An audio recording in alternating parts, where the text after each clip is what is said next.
One. Yes, I can hear you. And we are live. We're live. Damn, yeah, no, the final literally might be while we're She's in talking about the Avs. Disney World. I'm Wait, talking the about Stanley Cup might hockey. be while you're at Disney? Yeah, it might be while I'm at Disney World because last year it was on June 17th. At Disney I'm World. gonna be at Disney. By the way, guys, Disney World. I think it was it last episode? It was that we were talking about how my mom's trying to get me to go to Vegas. Oh, yeah. It was last episode. New York and then Vegas. So, update. A, not only did I quit my job early, Hell yeah. B, instead of New York, we're going to Disney World. Going to Disney. But it's just you and your husband, right? You're not going with your parents? Right. It's just me and the boy. You and the boy. Mm-hmm. You and the mans. Me and the future doctor. I gotta tell you, though. So, I need to preface this by saying I am no means a Disney expert, okay? But you are. Learn from my mistakes. What are the mistakes? So, okay, love my husband dearly, but Tyler doesn't like spoilers. He doesn't like looking up stuff in advance. He's like, it's vacation. And I 100% agree with him. It is vacation. It should be relaxed. You should have fun. You shouldn't like necessarily go with like a whole day planner of like everything that you're going to do every minute of every day. Like, I understand that. Mm-hmm. But we did do a disservice by not looking up some of the perks that we got from like our Disney resort ahead of time. The biggest one being the early entry. So we knew we had early entry, but on day one when we went, we got through like security, got into the park, mosey-oned up Main Street. And I'm not saying you can't do that. This is like the best time to be on Main Street because it's the least crowded it's going to be, you know? And if you want to just like take your time and look at stuff and like shop, then do that. Like that's the best time to do it. However, if your goal is to get as many rides done as possible, hightail your butt through fucking Main Street and then don't get in line to get into Tomorrowland or wherever you're going. Because if you pay attention, cough, cough, Harley and Tyler, who did not pay attention, there's early entry spots. So we were waiting in line for basically the park to open. There's early entry. Okay, that's good to know. Not realizing that with early entry, you go to a different area. So you follow the signs that say early entry, scan your magic band or your park ticket, and then you get ahead of all of those people that are waiting for the park to actually open. And you already get in line. So like you can technically, like if you do it right and you get there early enough, again, this is all how much you want to do. But if you get there early enough and you do it right, you could ride 2 rides before the park is even officially opened. So know when you go through Magic Kingdom and you go up to that and there's a line, just know you should, unless you're in line for a ride, you are not in the right line. Okay. So like that is my biggest, because we didn't realize that on day one. So we were waiting in line for the park to open when we could have already been in line for rides. Okay, so that's definitely what I'm going to do. Yeah, because it's confusing because you think like, oh, we're early entry, we're already in the park. Everybody can get in the park early. You have to go to the different section, like where the rides are actually, because there's like a main entrance to the park, right? So you can walk all the way up to the castle at Magic Kingdom, for example, and you're not even to the early entry part. So all that Main Street opens up at the same time for everybody. And then there's new lines waiting for the park to open. So follow, like that's my biggest advice. Make sure you're following the signs. If you're doing early entry, make sure you follow the signs to early entry so you can get in the ride lines for the rides and not the line to get into the park. Or like, you know what I mean? No, duly noted. And I know how you're like, you don't want to plan every minute of every day. So in my situation, it was like, I am making a plan, not for every minute of every day, but for like the opening, literally the first couple hours of the park, I'm going to plan it so that we enjoyed the most amount of rides possible. And honestly, Connor's the type of person that's like, if you plan it, I just follow like tight. See, I'm like you. That's how I want to be, right? Like I want to kind of have at least like a plan on how the day's gonna go. Obviously, you Yeah. can't control ride times, you can't control all those different things, but I want to No, but know you what can do rides are a a must loosey hit. goosey. Exactly. Yeah. Tyler wants to roam around aimlessly. I can't even tell him what rides are in the new Universal. He's been doing everything possible to not look at any of the new, like, because there's a new park that opened at Universal Orlando. Hmm. He's been doing everything he can to not get spoiled. He's like, I don't want to know what rides are there. I don't want to know anything. Do not tell me anything. He's like, I just want to get there and I want to mosey around and see what I see. And I'm like, but Perfect. you miss stuff if you do that. So I will start sending you TikToks of Orlando. That way you can just act surprised and just have like a general plan of what to do when you get there. Because honestly, like, and okay, to be fair, we're both with we are both with earth signs, and we cannot be tamed. Yeah. We cannot be tamed. So What are you? while Are you fire too? no, I I'm can't an remember. air. You're air. Okay, Remember? okay.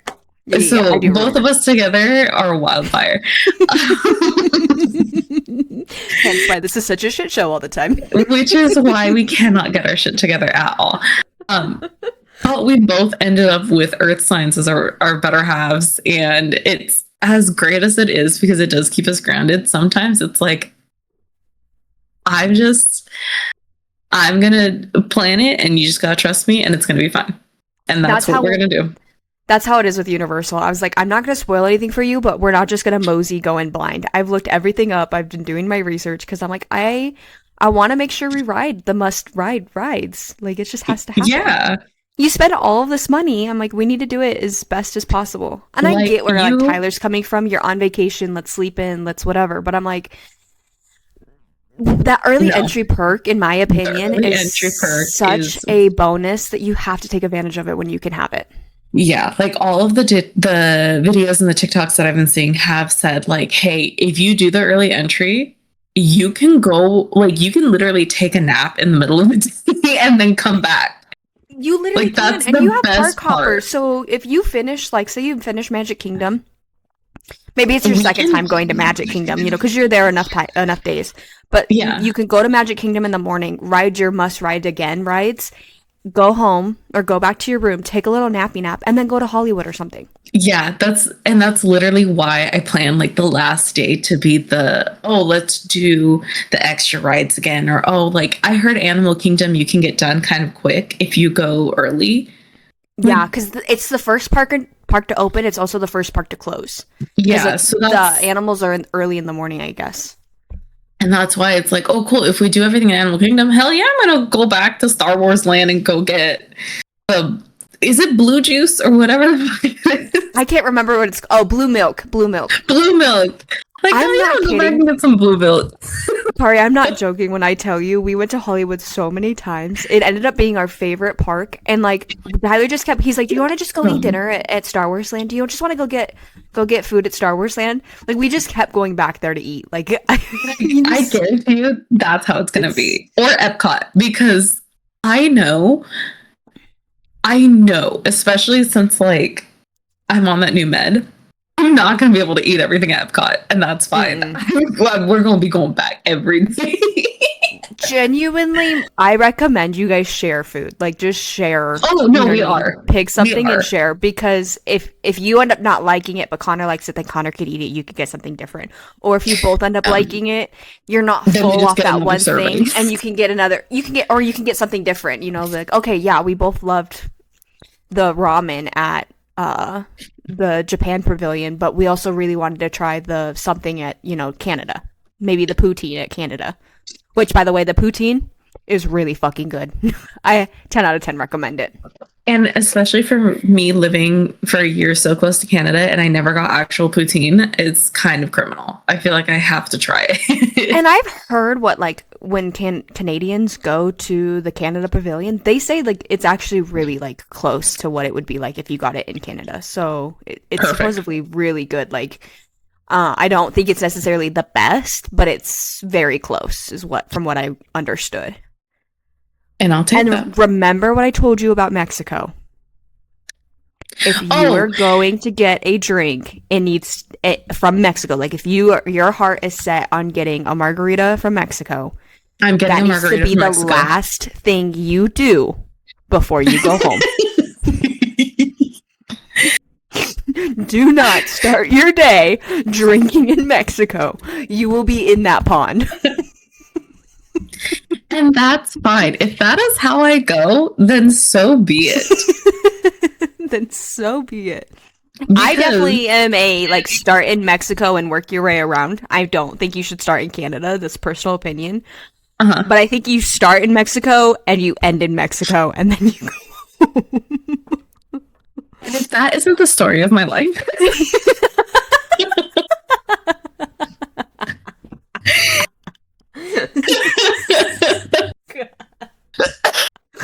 Oh no. Okay, by the way, guys, My tummy hurts. we were supposed to record this last week, and then I came down with the plague. Literally And the plague. I'm not convinced she didn't have the black plague. Um, can you hear Ellie? Yes, she agreed with me. She said, yes, mom's dying. She has the plague. Do It not was come bad. here. I genuinely got so sick over the course of like a week and a half where it was migraine, it was stuffy nose, it was congestion, it was wheezing, it was I can't stop coughing. And then now, just today, I am finally feeling a lot better. There's still stuff in my lungs, but enough for me to be like, okay, I'm gonna live. It was not COVID, so I don't know what's going around, but it sucks. Did you get on an antibiotic? No. I kept telling this girl, I said, it's in your chest. You need an antibiotic. Go to the doctor. This bitch refused. And now look at her coughing up a lung. And what's funny is I did have a phone appointment scheduled for yesterday and I canceled it because I was like, nah. I can't stand you. It's fine. I'll have Connor listen to my lungs later. And if he says they sound wheezy, then I will get back on Kaiser and be like, hey, get me a Just Z-Pack. kidding. I need that back. But yeah. So if I start coughing, that's why. It's still there, but I'm feeling a lot better. As I say, you sound a lot better. Hey, it's not hantavirus, so At least there's that. Could be worse. My hearts do go out to the people that unfortunately lost like loved ones to whatever's going on that cruise ship. But like, we don't need another panini, especially not that one. It makes me not want to like every time we see stuff like this, I'm like, yeah, I want to experience that at least once because I think it would be so fun. But like at the same time, I'm like, are you like be so for real right now? Oh yeah, like hantavirus on a cruise ship. That sounds miserable. And there's nothing you can do for Hanta. Like it really is comfort care at that point, and just roll the dice of hopefully you don't die. Yeah, you're either gonna come back or you're not, and it is what it is. I can't I'm just like this is crazy. But again, like it's also one of those things where it's the transmissibility is not as insane as COVID was, so it's gonna be okay. We're all gonna be okay. But also, just if you do go on excursions out. And I believe they think they got it in Argentina. Is that correct? I don't know, to be honest with you. I did a little bit of reading, and I want to say that's where they're saying they got it from. Just if you go on any excursions, always be careful. Always make sure you're not getting scratched or bit by any sort of rabid animal. Because I want to say that one is transmitted by rats. It's by rats. Saliva, feces, urine, their bodily fluids. Just be careful and wash your hands. This is the part that I'm confused. So you come in contact with rats, right, that are infected with it. Then you get it, and then you kiss your husband. Did you infect your husband? Or I are they think it's all just affected simply from the rat? Like, is there human to human contact, or is it just from the rats and these people can't spread it to us? um so no, it is it can go person to person Okay. because it is the Andes variant, which is the one that transmits from the rats to us. And then Hmm. yeah, it's direct physical contact, prolonged time spent in closed or enclosed spaces, which on a cruise ship you're fucked. They were literally, Um, they were so fucked. There was no way they weren't all gonna end up and with it. yeah, exposure to the infected person's saliva, respiratory or other bodily fluids. So it is one of those like it's like a virus. It's like a cold. Like the Once it's way I human to got human, now we're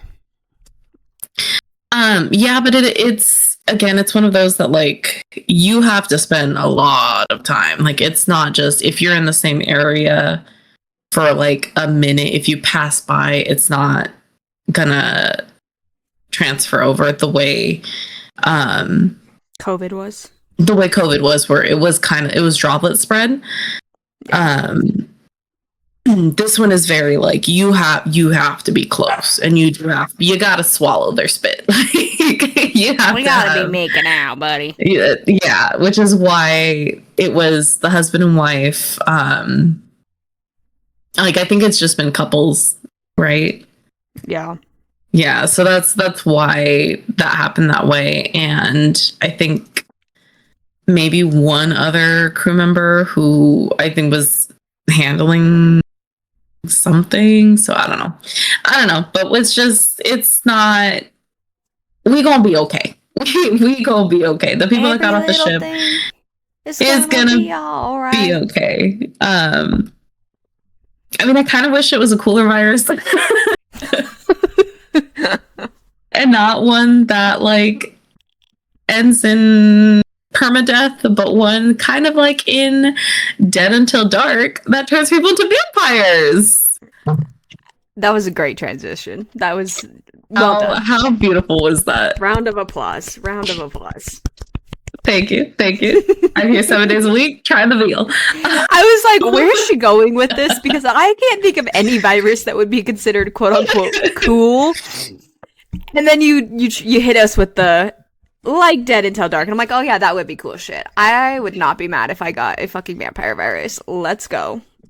I mean, that's how they described it. But first off, we're what 20 minutes in, and we still have not introduced the show. Mm-mm. Well, we're 17 minutes in, Oh, so we need to introduce the book. Then we need to do our intro, and then we need to talk about said book. We're doing pretty good. honestly, yeah, we're a little bit better, and it's because I have a rebel in me.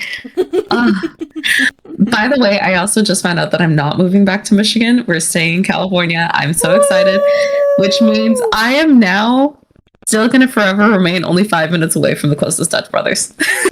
Woo! So, Thank you, Jesus. on that note, yeah, today we're going to be talking about Dead Until Dark, Charlene Harris's book in the Sookie Stackhouse series, and it is also. Sorry, there's a motorcycle that just.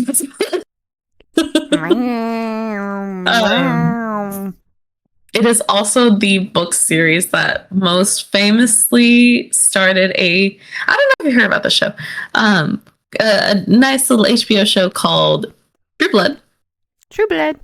True Blood that kind of took the world by storm, and then also is one of the, would you say like kind of the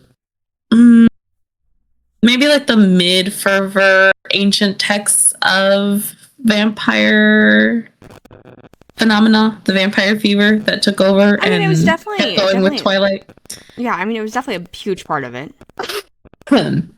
Because True Blood came out, the show True Blood came out around the same time that Twilight was published. So it was, yeah, we'll give it its flowers because I loved it. I mean, it was 100% part of it. It has everything that, you know, that era was craving and loving and wanting. So, yeah, I would say it's a huge kicker point for all of that. it is part of the ancient of vampirism and vampire lore with a southern twist and a little bit of humor. I don't know. I found myself kind of giggling through this book. So I read the first and the second book, and I was giggling a lot, giggling, kicking my feet. I had a harder time. I already told you this, but I'll tell the podcast. For some reason, like, I started the show and was like really liking the show. I've tried watching the show like multiple times now. Like this is like my third or fourth time trying to watch the show.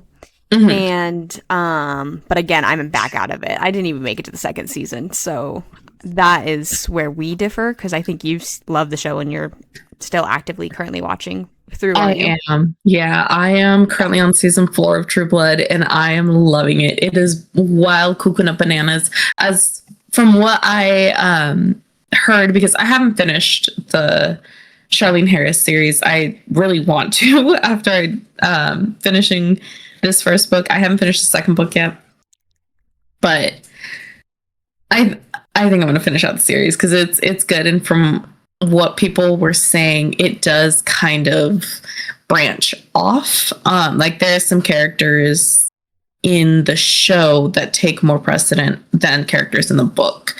Or characters that are more fleshed out. So like Tara had a lot more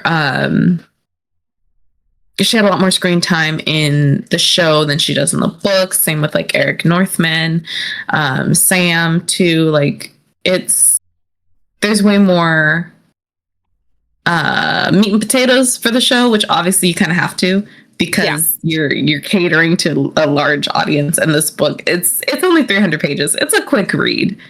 Yeah, it's a quick, fun little read, and HBO has to throw money at this and be like, how can we fluff it up? But ultimately, the root structure of Charlene Harris's story is still there, and I just think that is something that HBO does really well. They do, except they changed the story. Again, they didn't have a book to go off of. That's true. I'm going to fight you on this because 1, they did not have a book to go off of. 2, George R.R. Martin told them basically, he gave them like 3 options for different endings that they could possibly go with.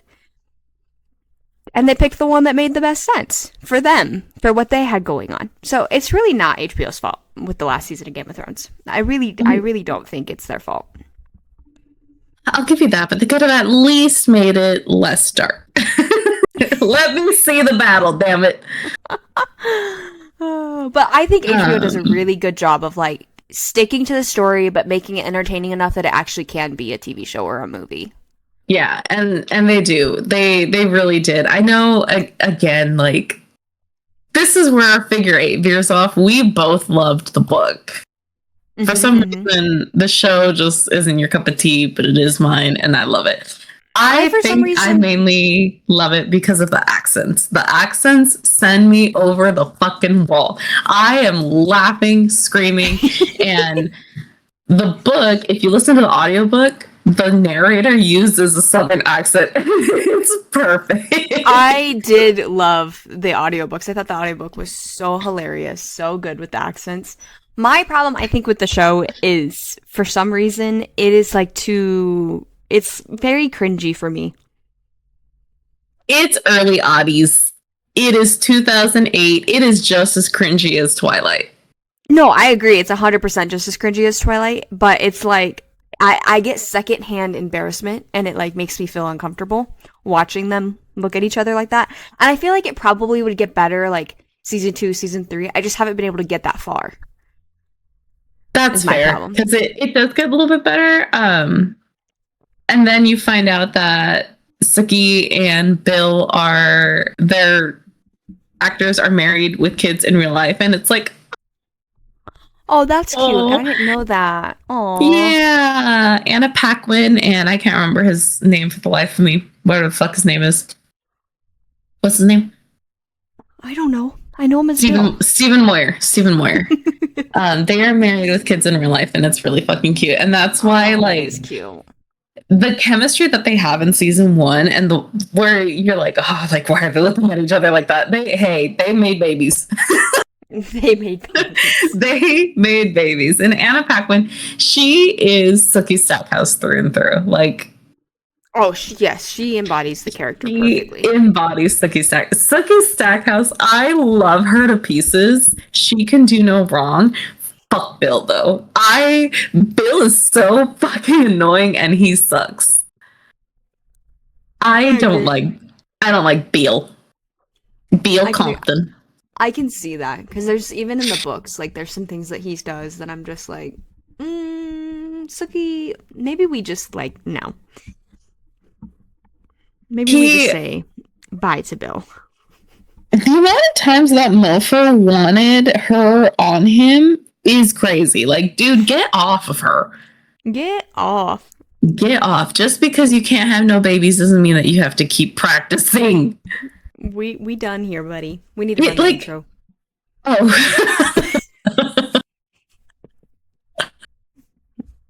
Cue the intro.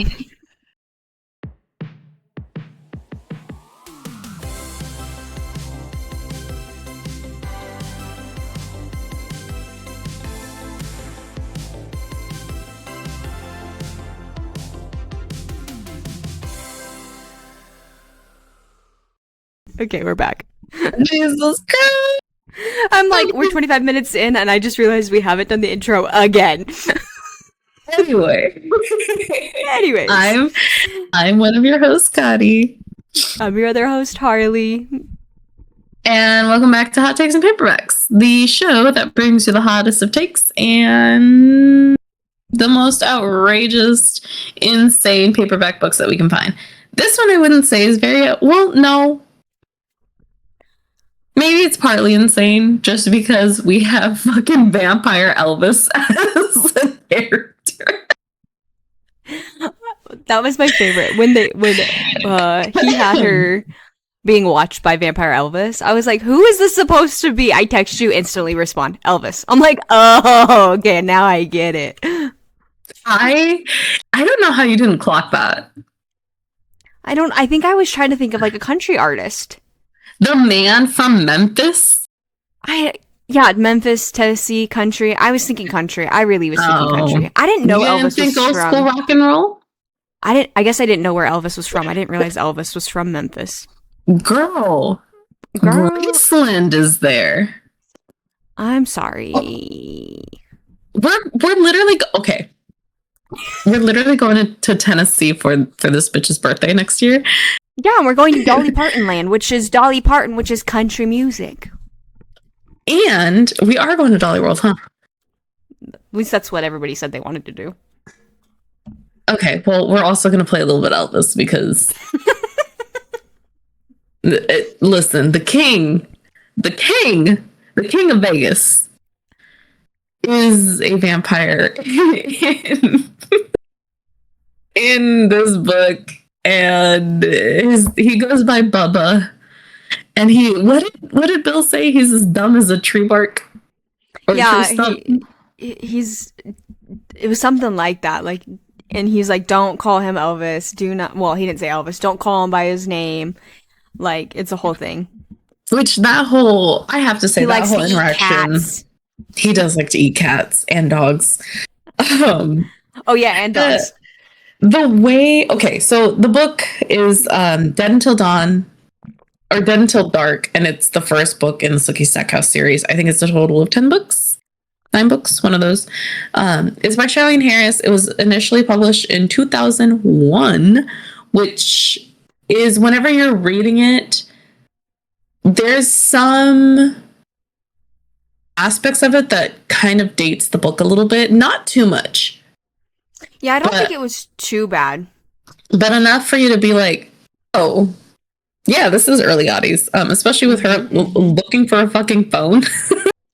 Yep. For Andy Belfleur having a pager like that. Yep. No one has a cell phone. No one has a cell phone. Nobody's got a cell phone. In the show, I do love how in this show, like, they kind of use that a little bit by being like, bringing up like they're getting a Starbucks for the first time. Do you remember that in the show? Like, I was like, I kind of love how they're like nodding a little bit to like how early this is. Yeah, like they do keep it pretty accurate, but also like just recent enough or timely enough to where you're like, oh, okay, this isn't, because this show was, I mean, it took place 7 years after the book was published, and I mean, a lot could happen in 7 years. Yeah. Like from 2001 to 2008, like shit happened, but it still keeps it pretty close to its roots enough for you to be like, this is still enjoyable. Like it's not terrible.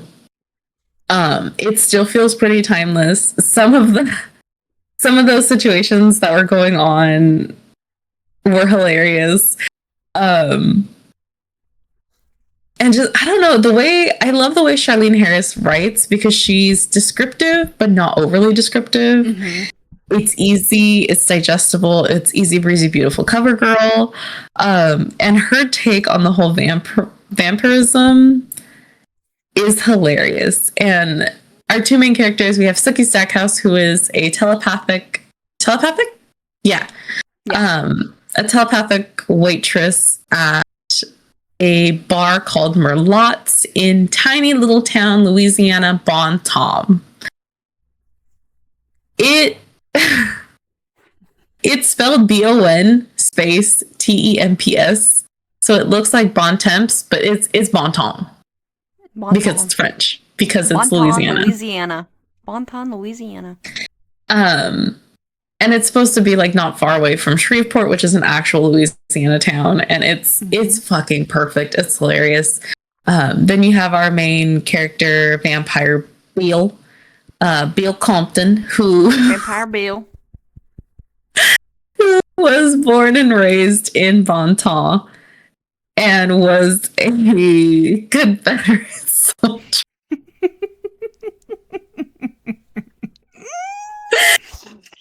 Oh, I love it so much. It's so fucking funny.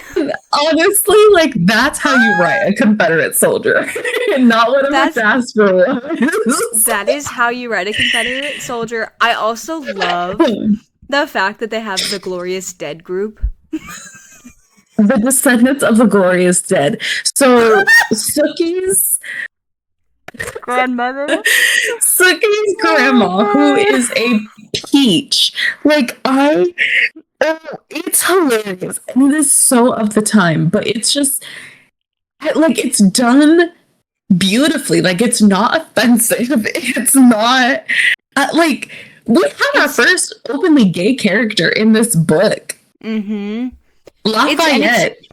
It is done so well that it's not offensive. Beautifully. But it's so fucking hilarious because on one hand we have this openly gay character and this grandma who's like very like open, accepting of all of these things. Like she doesn't care that Bill's a vampire and trying to get with her granddaughter.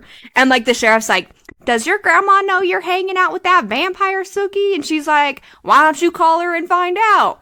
And like grandma is like to bat. Like she is like very much like grandma is a true Southern grandma. She is a true Southern grandma, and she is extremely open and like accepting of all things, no matter what. But then on top of that, she runs this group that it kills me, like because they glorify the Confederate. It's so like. I don't know if that just proves, like, hey, you can believe what you want to believe and not be a fucking asshole. Literally. It's so funny. It's hilarious and it's perfect because Sookie's grandma, like, I want to be Sookie's grandma when I get old. Like, she's fucking funny. She is hilarious. It is very tongue-in-cheek with using vampirism as like a way to comment on like racism and classism and all of that. But it's because like so the politics, fucking funny. The politics of it all in the book is very much like the vampires are like trying to get themselves like they're trying to like have a vote in they're trying the government. They came out of the coffin. They're trying to like be considered like citizens and like real people. So it is very much like a nod back to like when there was segregation It's Well, and just so instead of it being now, blacks like and all of whites, the it's a nod to vampirisms. yeah, like it, and it's still very relevant now. But it's just I don't know, like it's done so beautifully for it to just be like, oh. Like, I don't know. I loved that. I love the way she wrote it. It's so good, and it's one of those things that I can't even explain it. Like you just have to read it. It's so Yeah, good. It's just so it's good. so good. It's just it's fun. Um, but I will tell you, Bill fucking sucks. Bill in the show, like they polished a motherfucker up. He is way more tolerable in the show, and it's way more like you can tell that he loves Sookie. But in the book, he's a fucking horn dog. Like he will not get off of her the second he has a taste. And it's like, um, sure. He had a taste of her blood. He wants her. He craves her. Blah blah blah blah blah. But get off of her. Get off of her. It like And he like has that like I don't even know how to explain it. It's like just this like overbearing, it's an over yeah. It's like an over irritating. possession almost, but But not in then a on hot top of way. it, right, not in a hot way at all, because then on top of it, you're sitting here like, does this dude even like her? Like, actually. Like, Yeah. he's doing things that you would, like, you know, accuse a overpossessive husband of doing, but at least the overpossessive husband, like, you know he's in love with her. Yeah. And This, I'm like like, does he want her? Does he not? Like, what is going on? yeah, like it's they do him justice in the show. Like they definitely polish him up. But in the book, I was like, Bill, her fucking grandma just died. And you want her to get on top of you? And I do love so many times when Sookie would be like, Bill, I'm not in the fucking mood. Like I'm not. Don't you Or, dare like, even try. when she's mad at him and she's like, don't even get near me. Yeah. It's like a 2-week punishment. Literally. Um this book just it's so fun, but the main premise is we're meeting Sookie, we're meeting Bill, and then all of a sudden murders start happening in this tiny little town of Bonta, and it is murders of women who are known to be, and I love this term, fang banger. Good old Bonton fangbangers are dying left and right. I love it's so like I know it's derogatory, but it's hilarious. It's so funny. I love it. But these girlies, they're fang bangers. They love them some vampire rough loving, and it's fine. And it's just hearing the fucking oh god, was it one of them was talking about how one of the girls loved to be handled a bit rough. She was into some other stuff, and I was cracking up so hard. Like, She's been pearl clutching. I love pearl her. clutching. She liked to be handcuffed, and that's just not right. She asked me to hit her, and I just couldn't. Jason Stackhouse kills me. It's like he has a brother who's dumber than a box of rocks. You know that guy He's from very 50 pretty. First Dates? Yes. That is who I pictured the entire. And again, HBO casting is fucking insane because the dude they have for Jason is Jason through and through. He is Jason Beautiful as Stackhouse. fuck, stupid as hell, and it's again, get off of her. He get off of all of them. All of them. Yeah, all of them. He's that dude that peaked in high school, but like still fucks everyone. Like I don't. He just can't stop. Jason is, and I can't even call him a pure soul because he's not. No, he's an addict. He's a sex addict. He's a sex addict through and through, and he unfortunately becomes our number one suspect for these murders that are going on because homie has been with both girls. Because he slept with everybody in that town within the last 2 weeks. And I was cracking up so hard at how he lamented. He's like, I have a problem. I just can't. These women throw themselves at me. And it's like, Jason, knock it off. No, stop. Stop. Shut up, bud. Just say no. It like I think even Suki said it too when she was talking to. Sorry, go ahead. Who was she talking to? Like the cop or someone? I can't remember who she was talking to. I think it was a lawyer, and she's like, Jason just has this unfortunate ability of everyone wanting to sleep with him. This unfortunate disease where everyone drops their panties the moment he walks in the bar. Also, I love how she calls her psychic abilities, not psychic, telepathic abilities as a disability. I have this little disability. Suki, shut up. Like Suki, it's not a disability, but honestly, I don't know how she does it. I would not want to have her ability because to hear Suki very quickly tells us that she can't date because all she hears is the lewd thoughts of men and women. She had a little girly pop staring at her. How she'll hear like just anything, just men being men being nasty. Because she hasn't had sex yet, like she's a virgin or whatever. But she like talks about, she's like, I don't want to have sex because I don't want to hear them think compare like those thoughts. Yeah, or be like, oh my god, like she needs to do this or she needs to do that or she needs to whatever. Or, you know, she's put on some weight or whatever. Like she's like, I don't want to hear all of that while I'm supposed to be trying to like be intimate. So she like has never even like had a boyfriend. But swinging back over to Jason real quickly, I love how he, you know, gets taken in for the first death, gets released, and immediately goes to that one bitch. And he's like, I just need comfort right now.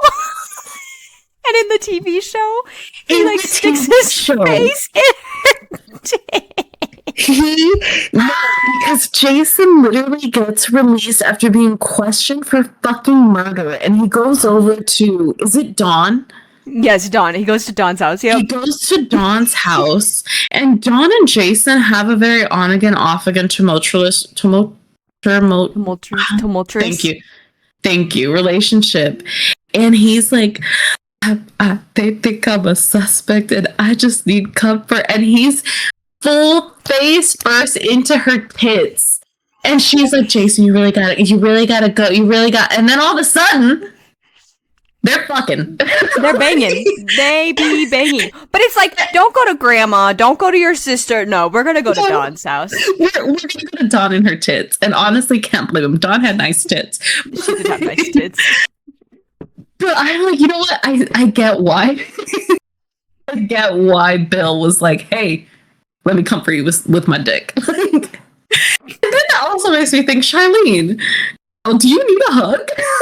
Do you need a hug? Do you need a hug? Like, did someone treat you this way? Oh, now is also a good time to mention that Suki can't hear Bill's thoughts, which is why she likes Bill so much. She was so enthralled by the fact that she can't hear him. And then in the show, it does state that she can't hear any vampire, and they continue to expand on it where she thinks she can't hear them because they have no soul, because they are truly dead and there's nothing going on in their brains, which I think is pretty cool. I loved that little aspect of it, that they can't hear you, or she can't hear them because they're dead. Yeah. But in the book, she can hear the vampires a little bit as long as she has like contact, right? Isn't that? No, because she was touching only, remember, the human companions. Yeah, but remember the one vampire that did it? Longfellow? Yeah, didn't she hear him like Longshadow? Didn't she hear him like freak out a little bit, and then that's how she knew it was him? Or did he just attack her? He just attacked her. Okay. But yeah, like she can't hear any of the vampires. That's why she's so drawn to Bill, because she's like, holy shit, it's quiet. And then they start their own insane love story, which at first is like, aw, and then it's like, Bill, you suck. So I'm firmly team Eric Northman. I am also, after reading the book, like book 1 and book 2, especially after book 2, I am also team Eric Northman. Eric Northman. Let's talk about my favorite Nordic Viking. So in the show, it is played by Alexander Skarsgård. Who we I'm love. just going to leave it at that. Yeah. I rest my case. That's We don't need to say anymore. Eric is this insanely old vampire who is a quote unquote sheriff of of Louisiana. So their whole hierarchy in this book is also really cool because they have a king or queen of whatever state or region they're in. On top of, they have different sheriffs that kind of take care or like make sure that the vampires in a certain region aren't fucking up. Right. And it's really cool. Like, they're so well organized, it's insane. And really, really cool. But Ellie also thinks it's cool. But that's who Eric Northman is, and he's also very attracted to Sookie, and he's like, she's different, she smells amazing. Holy shit, she's a telepath. Eric is the coolest ass motherfucker you'll ever meet, and I want her to be with him for the rest of her life. That's it. He also runs this vampire bar called Fantasia. And I want to go to Fantasia. I want to go to there. Yeah, we'd be those bitches that are We would be fang bangers. Groupies. We'd just be groupies for sure. We would be groupies. Hoping and praying that today was our time to get picked. But it's, I don't know, just the way she's able to bring everything together but still leave it open for other books is fantastic, amazing. Because we're working through all of these murders, and I feel like she kept the murderer pretty under wraps. Like, for a while, it felt like it was going to be either Jason or Sam. Which, by the way, we find out towards the end of the book that Sam Merlot, her boss, by the way, who also has a crush on her, is a shapeshifter. Shapeshifter. He turns into this adorable collie. So cute. He followed her home to help protect her, which in the show, it's only Sam. We never get to see Bubba, which justice for Bubba. Justice but for Bubba. I understand why they didn't do it, because it would have been a little cheesy. It would have been a tiny bit cheesy. It would have, and I think it also just would be like a logistics nightmare. Oh, 100%. Because they would have to get Elvis's rights. But Sam's a shapeshifter. He turns into a dog. He's trying to protect her because we know, based off all these murders, that Sookie's next, or she's supposed to be next, and that's why her grandma got unalived. Wakes up butt ass naked in her bed, or at the foot of her bed. Yeah, foot of her bed. She's freaking out, and now she's like, I think, what the fuck? That was supposed to be a collie. I think she mishandled the way she reacted towards Sam and his disability, but that she's so obsessed with Bill that it's kind of annoying that she didn't give Sam that same kind of grace of like, oh, you're also special. You're also different. Well, to be fair, Sam did go home with her, crawl up in bed with her as a dog, then woke up butt naked at the foot of... Like, she did not know she was bringing her boss into her bed. I guess that's fair. Like, I agree. I think she could have handled it a little bit better about the whole... But yeah, I guess her being a little mad is... But it would fair. piss me off to be like, have no idea this dog that I just brought home as quote-unquote protection, because he seemed like he needed a place to stay for the night, ends up being my boss. I'd be a little bit pissed too. That's and she fair. didn't even know, like, she only knows about vampires. She didn't know about shapeshifters and all the other things out in the world. And werewolves. Mm-hmm. And werepanthers. And fairies. What's that dryad thing in the woods? Oh, yeah. What the fuck's that thing called? I don't even remember anymore. Fuck, I think it is just a dryad. But it, like, eats men. Yeah. It's written so beautifully that it teeters the line of ridiculous and fun. Yeah, And I think it's it's I and for can't like the recommend this book time, enough. I can't recommend it enough either. And like for the time that it was written, this is like groundbreaking supernatural storytelling. Truly, truly, Like it's I'm mad I didn't so pick this shit up sooner. it's good. Like it's It's so good so and so good. fun. And I don't know, like it reminded me why I loved reading vampire books like this, or why I Hmm. loved reading paranormal slash supernatural romances, because it's not like there is that romance aspect of it, but it still keeps everything else going. And it's Yeah, just so much fun. it is very well done for being For being a written in 2001, this book is 25 years old. well, and it's like a fantasy book, but it's fantasy on Earth. And that is really hard to pull off, I feel like, and I just think she did such a good job. Mm-hmm. It's incredible. It's so good. It's good. And the way she was able to keep um the identity of the actual murderer Hmm. Hmm. pretty under wraps Yeah, is that was pretty amazing. crazy. I don't know if we should spoil it for our listeners or not, but I was not expecting No, the I'm murderer to not be the gonna murderer. spoil it. But it was also done very well. I also Also, have to say, in book two, the start of book two, mhm. I'm not gonna say what happens, but what goes down with Lafayette, Yeah. I was sobbing, sick to my Hmm. stomach, so mad. And for those of you listening, Lafayette is our gay guy. So Which I do have to gush about Lafayette a little bit. The way I he is fucking love written him is so also perfect. much. He's written Lafayette, so perfectly, and they casted him. They could not have casted a better person to play they Lafayette. could not have casted a better person to be Lafayette. And honestly, that's the other reason why I continue to watch the show, because Lafayette Reynolds is truly that gay bitch. Like He a is the gay true best friend icon. we all want to have. Yes. Makeup on point, lashes on point, but can still kick a bitch's ass, because Lafayette not only works as a cook at Merlotte's, but also works as a construction worker with Jason. So he's ripped to shit and he takes no fucking shit. There is a scene in the show where these assholes kind of give Lafayette a little bit of shit for being gay, and the way he shuts them down is So beautiful, it because is he fucking handles gold. bigotry by literally grabbing it in the face and spitting on it.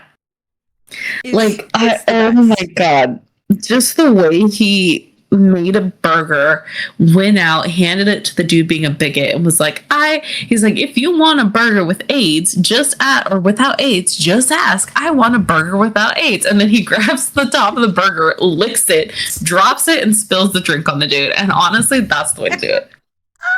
Also, there was like a moment in the TV show too where he was sitting at the bar and because Tara in the show is their cousins and they're talking about something and the guy sitting next to him like is kind of an asshole, says something weird. I don't even remember the details. But Lafayette like immediately hits on the dude and immediately the guy just like gets up and walks away. I'm like, that is perfect. I love it so fucking much.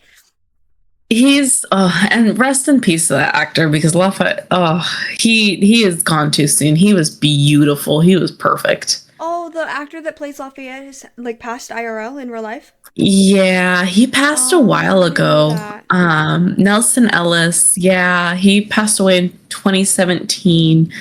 Oh, that's Um, sad. That's real sad. yeah, I want to say it was due to heart failure. Oh, wow. Yes. Okay. No, it was complications to alcohol withdrawal. Oh, alcohol withdrawal. Okay, okay. Yeah. No, that's really sad. It's terrible. He was such a great actor. Yeah, he nailed Lafayette. They couldn't have picked a better guy to play that character. Hmm. He was beautiful. He said He's, that he would listen to Rihanna to get into character, and honestly, perfect. you know what? We all need a good Riri moment in our life. We really do. And he left behind 2 kiddos, which is really sad. But Oh, yeah, that's terrible. rest in peace, Nelson Ellis. You were amazing as Lafayette, and you will continue to live on as Lafayette. Absolutely. Yep. But it was good. I don't know. Do you have anything else you want to say about Dead Until Dark? I just think it's. Oh, go ahead. Go ahead. I was gonna say they had Charlene wrote her title into the quote or into the book, and it was amazing because it was when Sookie had the realization that the vampires are truly dead until dark because they take their naps during the day or else they get the bleeds. Yeah. And just that whole little they're dead until dark. I was like, there's the title of the book. She did it in the second book too. I can't remember, something about Houston. Is the second book title something Houston or Living Dead in Dallas. Living Dead in Dallas. That's right. They used that in the title, made it into the second book as well, and I caught it on the second book too, and I was like, oh, I love this. And then I was like, if she does this for all of the books, like, I love it when you have a title in book moment. Mm-hmm. Where it just ties everything together. I'm like, yes, please, like chef's kiss. And I will just say that's why in the show, who they find isn't who they find. What do you mean? In season 2. Mm-hmm, mm-hmm. So season 2 is book 2. Mm-hmm. Who Sookie finds isn't who it is.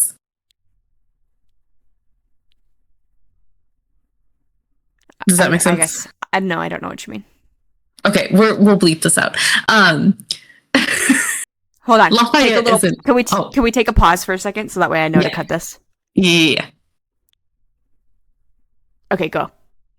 Lafayette isn't dead in the show. Oh, I knew that. Okay. Yeah. So Lafayette isn't the dead body that they find. It's someone else. Right. Which I think was a good call because, yeah. Because Lafayette truly, he runs that show. Yeah. Okay, so I'm just writing this down. 56. Oh, it's a main ad. It's a main ad. Not a dryad, a main ad. Okay. Yeah. Okay, so we're back from our little, sorry guys, we had to cut that out so we didn't ruin anything for you. But while we were talking about that, Kari realized it's not a dryad, it's a mayad is what it's called. It's a mayad. Yeah. Also... The other mythical creature we were talking about earlier that we couldn't remember. Yeah. The one that eats men. She's a man eater. And I actually kind of like that God. Her and Sam hook up. Get it, Sam? Hey, he got that dog in him. He got that dog in him. But also... Wait. Did Sam and the Mayad hook up in the show? Or was that just in the book? No, they do hook up in the show, but it was when he was younger. I might need to watch the show. Watch the show more. Give the show. Is season 2 better than season 1? In my opinion, yes. Because you get more Eric Northman.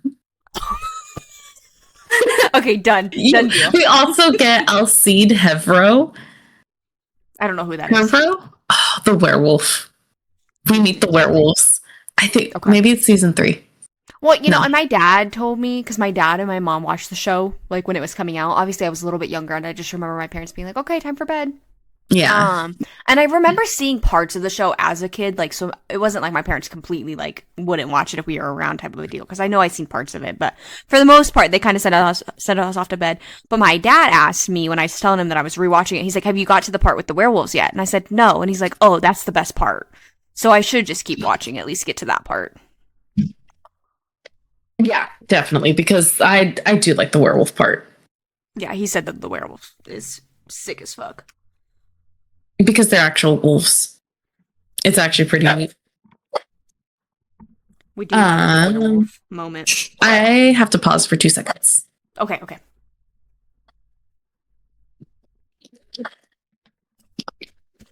Sorry, I'm just handing cash to Connor because he's going to go wash his car. You're good. I thought it was because Ellie was going ballistic. Is that enough? Do you want dollars? Okay. It's because I have cash in my wallet. Okay. We can unpause. Okay. Yeah, no. Give the show a little bit more. Um it's I don't know. It's just I think it's good. I think it does get better at season 2. Season 3 is also fun. Season 2 was fun just because of the main ad and the parties, and then Tara becomes way more prominent in the show. Yeah, well, Tara's like really not in the book at all. No, in the show she's a lot more prominent, and then in the book or in the show too, we find out um more of what happened to Bill and like kind of the fallout of Long Shadow's death. Okay. It's good. It's good. I'll just say this: Bill ends up with the kid, Hell and it's yeah. hilarious. But yeah, give it a shot because it is good. I'll And go for our back to it. listeners out there, give this book a shot because it is hilarious. Yes, please read the book. I'm not kidding. It's so funny. It's so good. Read the book. And Try Audible. it's a Um, good, like, it's another one of those good, like, palate cleanser books, too. Like, if you've been reading really, like, fantasy heavy and just kind of need a little break, this is, but you don't necessarily want to go, like, out of the world of fantasy altogether. This is a really good palate cleanser. it's a really good palate cleanser because it just gives you just enough to giggle. And it's Some of the reviews, hilarious. it's hilarious, and some of the reviews are calling it like, oh yeah, like it's sweet and short, and it is. Yeah.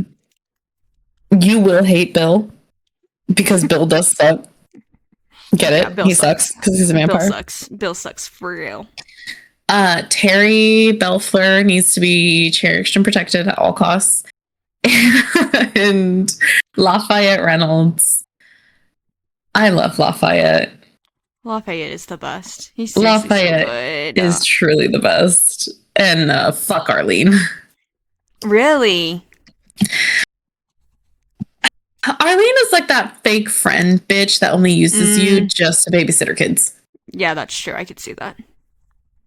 I could see that. Yeah. She's. They give her a little bit of a redeeming quality in the show, but again, like in the book, it's like, Arlene, you're kind of a cunt. Book 2, I feel like she has a pretty good, because you haven't read book 2 yet. No. You said? Yeah, I think in book 2 they do give her, because for some reason I like Arlene right now, which makes me think that maybe something happened in book 2 that makes her redeemable. I could be completely wrong, but Probably. there's I mean, probably something in book 2. I've already like forgotten. I'm like having to like pull through all of my brain archives to like pull up what we're talking about right now. I kept forgetting what book we were even doing, to be honest with you. It wasn't until this morning that I was like, oh yeah, True that's Blood. fair. Because we did talk about having a bunch of books to do, which our next book is going to be Game On by Navessa Allen. I forgot I even read that. Did I? Yeah. Yes, I did. You read listened to it because Holy we were shit. screaming over the audiobook. Oh my god. This is bad. I've been reading so many books. I don't even know what year we're in anymore. The girl is booked and busy, by the way, guys. When are we doing Priest? I have to figure out Kit? when we're gonna do Priest. Okay. So next is Game On for sure, though. Yes, next is Game On for sure. Okay. And we can do that. We'll figure it out. We'll figure it out off mics, but yeah, our next book is going to be Game On by Navessa Allen, and it is book 3 in the. Does she have a name for her series? I can't remember. It is. I'm pretty sure it is. Yeah, let me pull it up. That shit's fucking hilarious too. That's another good book that is like a palate cleanser book, in my opinion. 100%. So if you're looking for something to just kind of Into cleanse, Darkness. It's the Into Darkness is the series.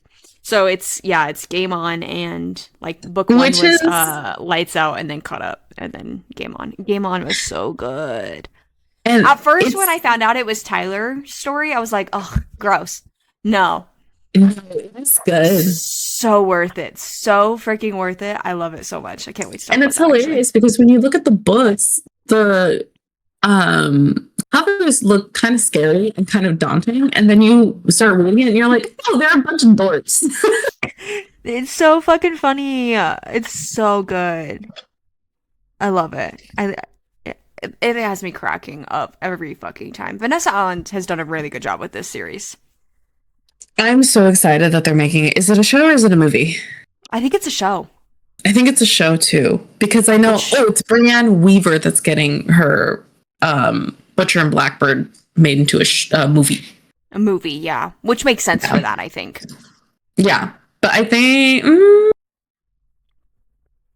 you could do Lights Out as a movie too, but I think a book or a show will give us a little bit more. Like a nice little 8-episode series. Yeah, I think each season, just 8 episodes. Season 1's book 1, season 2's book 2, season 3's just book 3. And I think it'll be pretty good. And it gives her time to write more because you know she's writing more books in this series, so it gives her time. Which I'm really glad about. I'm so excited. And then we need to do Priest, but we're gonna do. Did we decide which one we were gonna do? Which book? It was the one that Connor recommended, or something else, and I can't remember if we decided what we're doing after being on in Priest. It was either going to be either Project Hail Mary or Dungeon right. Crawler Carl, which I think we should do Dungeon Crawler Carl. Yeah. Yeah. Done. Because it Okay. came up as a recommended for me, and I think we should just do it. It's having a moment. And the Avs just did their Dungeon Crawler Carl night. Scott Wedgwood, the goalie for the Avalanche, is a huge Dungeon Crawler Carl fan. And it sounds fun. It sounds like a fun book. I just purchased it on Audible, so yeah, we should do that. I did hear the Audible book is very highly rated. Oh, and we have to do Kiss of a Basilisk too. Yes, we do have to do Kiss of a Basilisk. We will do that also, after Dungeon Crawler. Sounds good. Yeah, let's do that. I also really think you should give up reading Akatar and just start Crescent City. Okay. I mean, I'm going to be unemployed soon, so.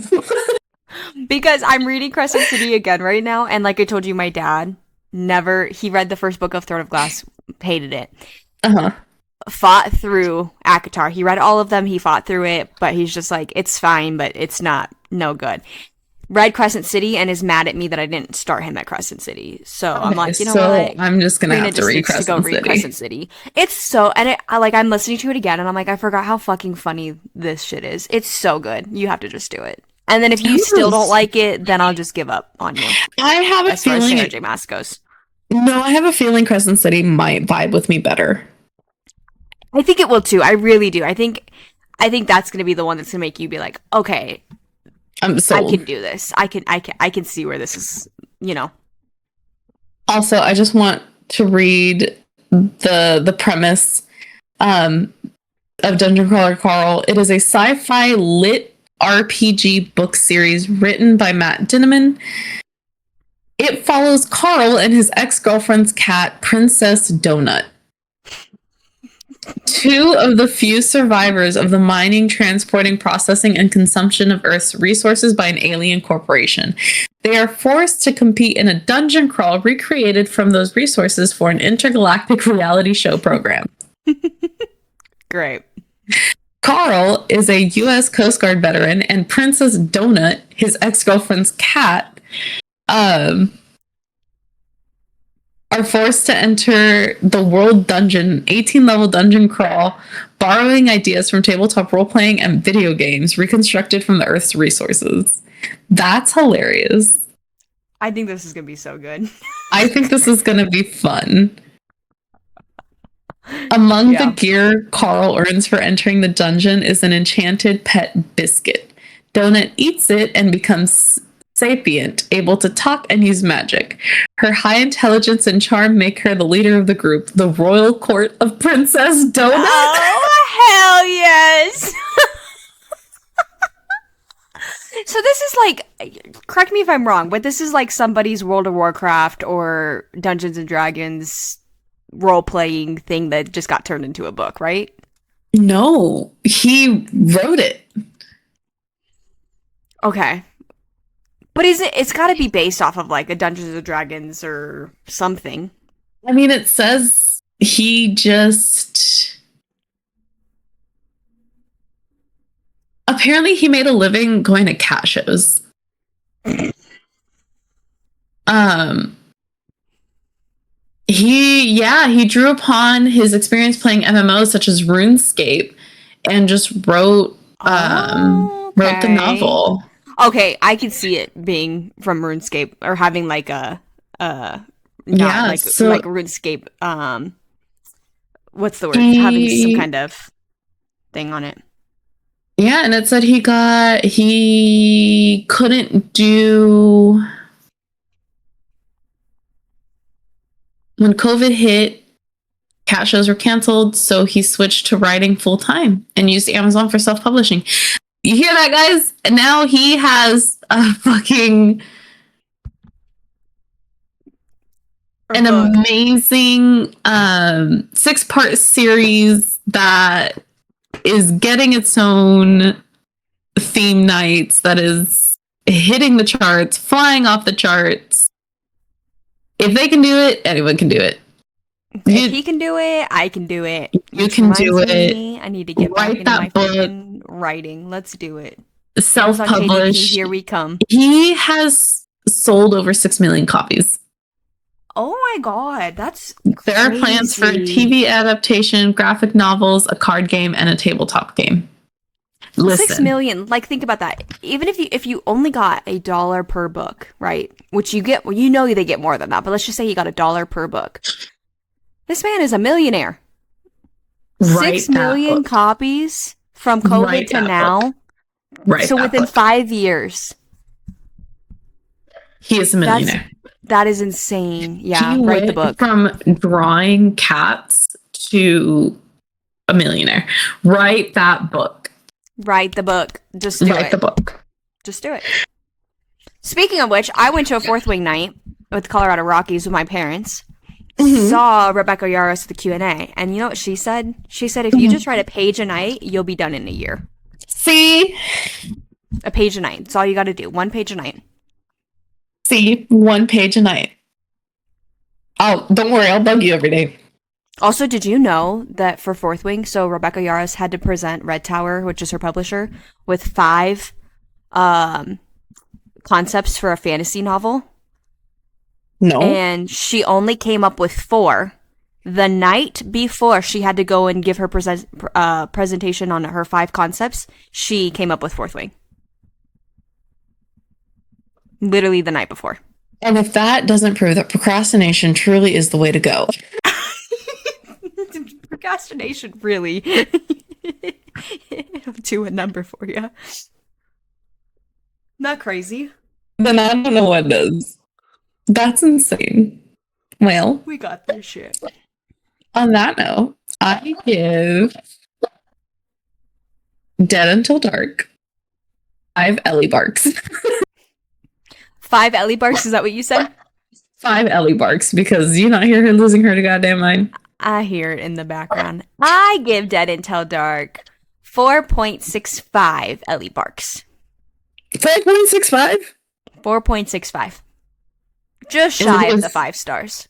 Is it because you don't like Bill? It's because, yeah, Bill pisses me off. And also Yeah. because Suki pisses me off just a tiny, tiny bit for allowing Bill to still be in her life. No, that's true. Suki do need to. Listen. In the show, which is why you gotta watch it. There is a steamy little moment between her and the werewolf, and it. Oh, Yeah. and then there's steamy moments between her and Eric, and it just my Fuck Bill. Get the vampire. Or, get sorry. get fucking Eric. get the Viking, and I just okay. We're gonna sign off soon, but I just need to gush over the fact that Anna Paquin is like 5'4", Mhm. and Eric Northman, or what the fuck is his name? Alexander Skarsgård is like 6'4", and then when you see them standing next to each other, and then he does this thing where He grabs her chin and tilts it up so he can stare up at her. And Are if you that doesn't screaming get you and to, kicking your feet? yeah, yep. If that doesn't make you want to watch the show more, then I give up. Then yeah, we can't help you. We can't help you because holy fucking shit. Anyway, I love it. I love it. read the book, write the book, and join us again in next week or 2 weeks as we discuss Navessa Allen's Game On. Game on. Game on. Game on. I'm a weirdo. Write a page a night. Later, love you. Bye. Bye.